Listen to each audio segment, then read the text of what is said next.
बिस्मिल्लाहिर्रहमानिर्रहीम। अस्सलाम वालेकुम। मैं मोहम्मद रहमान पाशा, आप देख रहे हैं गवाह न्यूज़। तेलंगाना के चीफ मिनिस्टर के चंद्रशेखर राव ने आज मुल्क के वज़ीर आज़म मिस्टर नरेंद्र मोदी की सख्त अल्फाज में मजम्मत की है।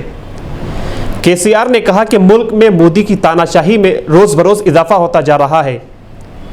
केसीआर ने कहा कि मुल्क में जिस तरह के हालात हैं इसके जिम्मेदार मिस्टर नरेंद्र मोदी है। मोदी ने आज तक जो भी वादे किए हैं उनमें से एक भी पूरा नहीं किया गया। हमें मुल्क की सियासत में मुस्बत तब्दीली लाने की ज़रूरत है।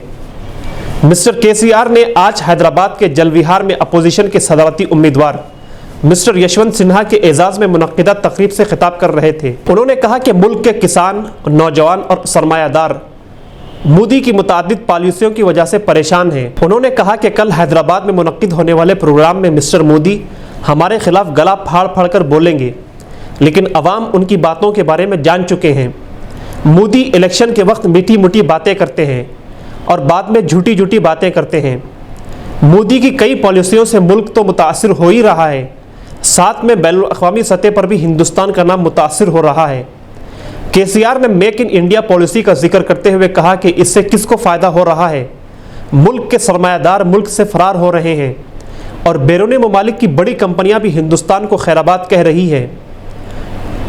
केसीआर ने कहा कि मोदी जी, आपकी रगों में दौड़ने वाले खून में ज़रा भी सच्चाई है तो आप मुल्क के सामने हकीकत का इजहार करें। आप मुसलसल हुकूमतें गिराने में लगे हुए हैं, अब तक 9 हुकूमतें गिरा चुके हैं, ये अच्छा नहीं है। केसीआर ने कहा कि चीन की मईशत 16 ट्रिलियन है, जबकि आपने मुल्क की 5 ट्रिलियन मईशत का ख्वाब दिखाकर मुल्क का मजाक उड़ाया है। मुल्क में कोयला वाफर मकदार में दस्तयाब है, इसके बावजूद भी मिस्टर मोदी बैरूनी ममालिक से कोयले की खरीदारी के सिलसिले में रियासतों पर दबाव डाल रहे हैं, जबकि तेलंगाना ने इस पॉलिसी को यकसर मुस्तरद कर दिया है।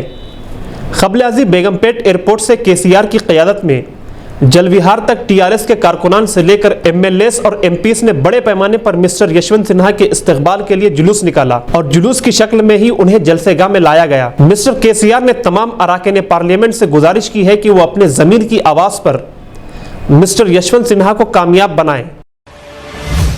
बीजेपी का अगला निशाना तेलंगाना है। बीजेपी तेलंगाना में भी अपनी हुकूमत बनाने के लिए मुसलसल कोशा है। 2 जुलाई से तेलंगाना में बीजेपी की मरकजी मजलिस आमिला का इजलास शुरू हो चुका है, जिसमें मुल्क के वज़ीर आज़म मिस्टर नरेंद्र मोदी, वज़ीर दाखिला अमित शाह, वज़ीर दिफा राजनाथ सिंह और बीजेपी के कौमी सदर मिस्टर जेपी नड्डा के अलावा 3000 से ज़ायद पार्टी लीडरान और कारकुनान शिरकत कर रहे हैं। शहर में चारों तरफ बीजेपी के पोस्टर्स, बैनर्स और बड़े बड़े होल्डिंग्स नस्ब किए जा चुके हैं। वहीं टीआरएस ने जवाबी तौर पर बड़े पैमाने पर पोस्टर्स को लगाया है।